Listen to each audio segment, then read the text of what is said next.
E a terceira lição que eu posso destacar neste texto, na relação trabalho e descanso, é que existe uma palavra profética nessa relação. E eu acredito que a falta de compreensão dessa palavra profética, que se encontra nestes versos, na relação trabalho e descanso, é a causa de algumas seitas ainda guardarem o dia de sábado como o dia de descanso. Então eu quero que você preste muita atenção e me acompanhe. Deus criou todas as coisas em 6 dias. No 7º descansou. No 7º Deus, Shabat, Deus descansou de toda sua obra. Isso significa que Deus cessou toda a obra criativa por haver terminado. Nada mais precisava ser criado. A criação estava completa. Portanto, Deus descansou do ato criativo. Você pode ler isso em Gênesis capítulo 2, versículo 3. Isso não significa que Deus parou de trabalhar. Deus continua ativo, governando sobre tudo o que criou. O homem foi criado por Deus no 6º dia e colocado em um jardim no Éden. Deus deu ao ser humano o trabalho de cuidar e cultivar este jardim, conforme lemos em Gênesis capítulo 2, versículo 15.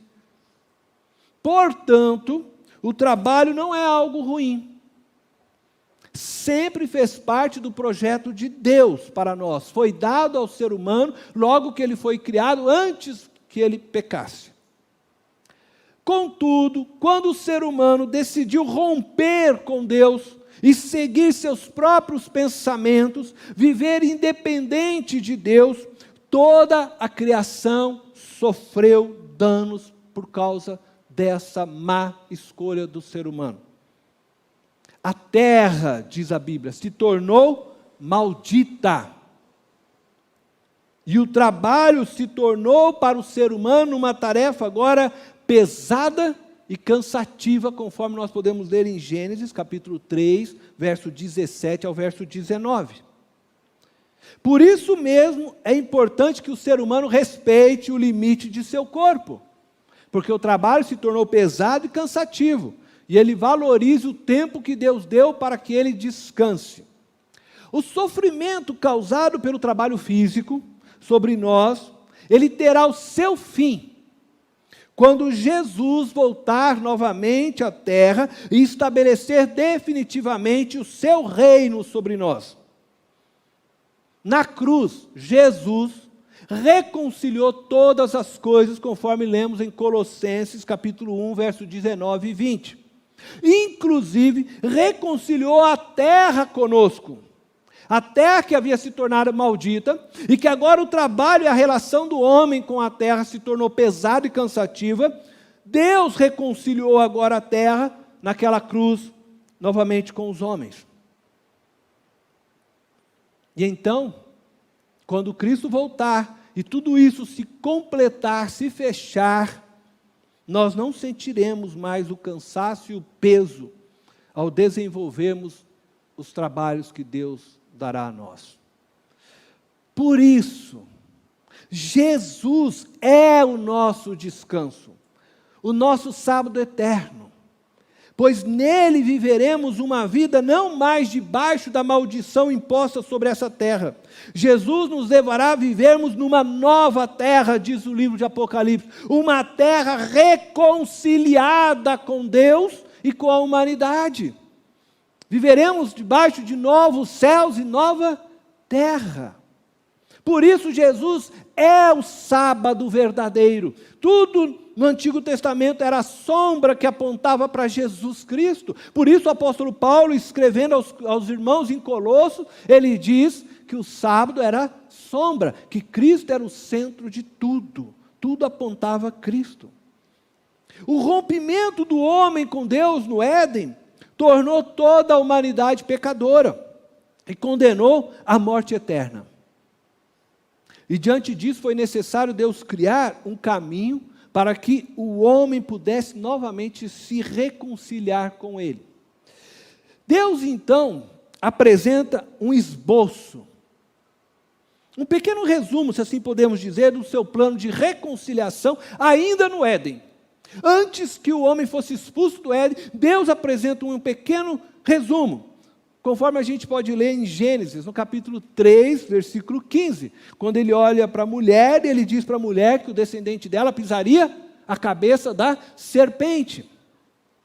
Mas até que este plano chegasse ao seu ápice e fosse executado na pessoa de Jesus Cristo, Filho de Deus, Deus escolheu um povo, os judeus, para, através deles, se revelar a toda a humanidade e tornar conhecido o seu plano de salvação aos homens. Visto que nenhum homem foi encontrado por Deus sem pecado, e sendo Deus santo, justo e amoroso, então Ele proveu a este povo um caminho por meio de sacrifícios de animais, para que o homem pudesse entrar em sua presença. Este caminho era um caminho trabalhoso, cansativo, cheios de ritos, e custava a vida de muitos animais inocentes. Entretanto, este caminho foi dado por Deus como sombra do sacrifício que Deus iria prover na cruz pela humanidade. Deus estava apontando para Cristo, o Cordeiro, que tirou o pecado do mundo e abriu as portas do céu para sempre, para toda a humanidade e para todo que nele crer. O homem, portanto, não precisa agora mais sacrificar animais para ter comunhão com Deus. Este trabalho se tornou, a partir de Cristo, na cruz, acabado, consumado. Cristo foi o Cordeiro de Deus, morto, seu sangue pagou o preço de todo o pecado, portanto não há mais sacrifício a ser feito.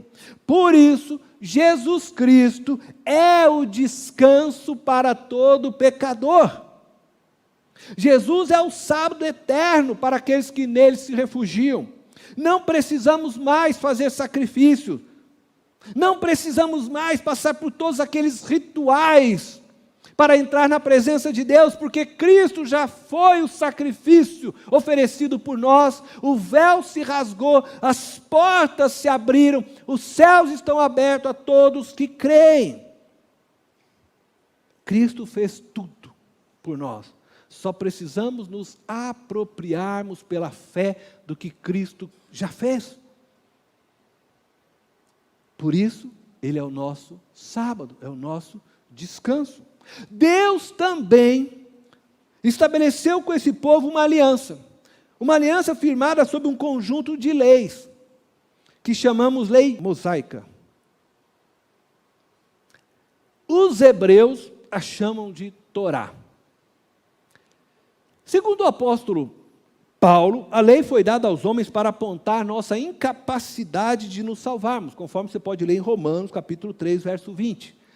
A lei, ela não nos justifica, mas pelo contrário, ela nos condena e nos faz carregarmos um peso de culpa e inutilidade diante do desejo de vivermos uma vida santa. Você quer ser santo, quer chegar lá, mas a lei está sempre mostrando para você que existe dentro de você sentimentos ruins, coisas ruins. A lei está sempre nos acusando e mostrando o nosso pecado na nossa cara. Não matarás, mas muitas vezes a gente fica cheio de ódio, né?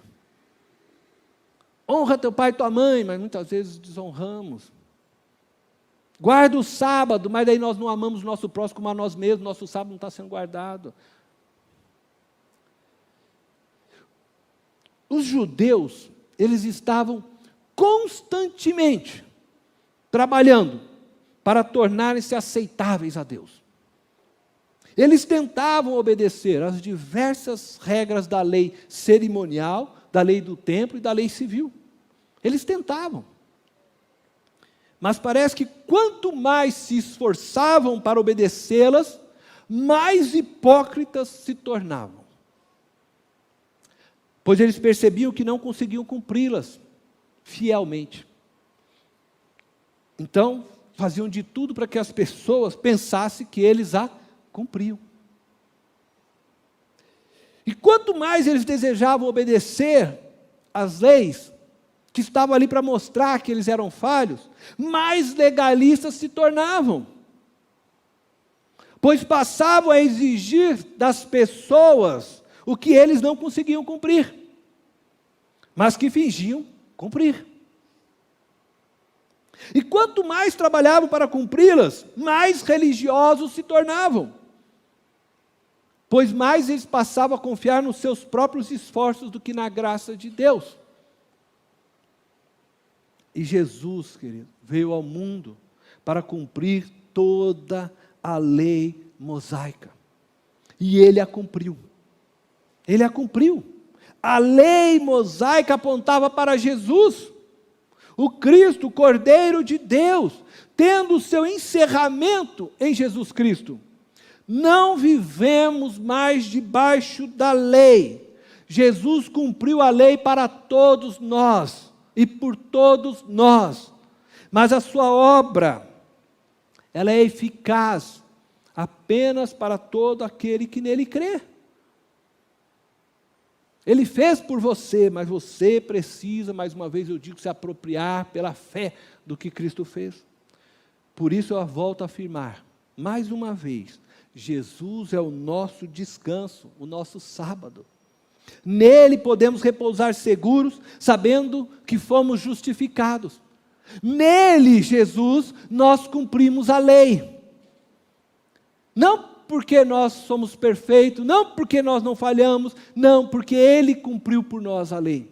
E nele nós recebemos a graça e a justificação. E somos então agora chamados santos, porque Ele nos justificou, porque Ele cumpriu a lei por nós, porque Ele morreu por nós, porque o seu sangue foi derramado naquele Calvário por nós. Jesus cumpriu toda a lei mosaica e nos fez participantes da sua justiça. E é por isso, diz o apóstolo Paulo, temos paz com Deus mediante a fé. Isso é sábado, isso é descanso verdadeiro. Só Jesus pode te dar o descanso verdadeiro, só Jesus. Por isso o autor de Hebreus no capítulo 4, ele fala isso, que nós temos um descanso para ser alcançado. Cristo Jesus é o nosso descanso, Cristo Jesus cumpriu todas as coisas, Cristo Jesus é o sábado que você está buscando, é o descanso para a sua vida. Cristo é o centro e a razão onde se converge toda a palavra. Pois eu quero te fazer uma pergunta agora para encerrar nessa noite. Você está cansado? Está cansado dos discursos moralistas? Está cansado dos discursos religiosos? Desses discursos exigindo mais produtividade? Sempre cobrando de você mais e mais e mais e mais? Dos discursos do corpo perfeito, dos discursos do homofóbicos, heterofóbicos. Você ainda não encontrou descanso para a sua alma, está lutando aí dentro, está cansado da vida. Jesus te chama para descansar, Ele é o descanso para a sua alma, Ele é o descanso para todos, Ele é a resposta única e final para todos nós. E o Evangelho é essa coisa maravilhosa, porque Jesus é um descanso que você precisa, e cada um com as suas necessidades. Ele é o descanso. Se a tua alma está sobrecarregada, cansada, Jesus é o descanso, e Ele te convida a descansar nele. Mateus capítulo 11, verso 28 a 30, é a palavra dele: venham a mim todos os que estão cansados e sobrecarregados, eu lhes darei descanso. Ele sempre foi o descanso oferecido por Deus Pai. Tomem sobre vós o meu jugo e aprendam de mim, pois sou manso e humilde de corações, e vocês encontrarão descanso para as suas almas, pois o meu jugo é suave e o meu fardo é leve.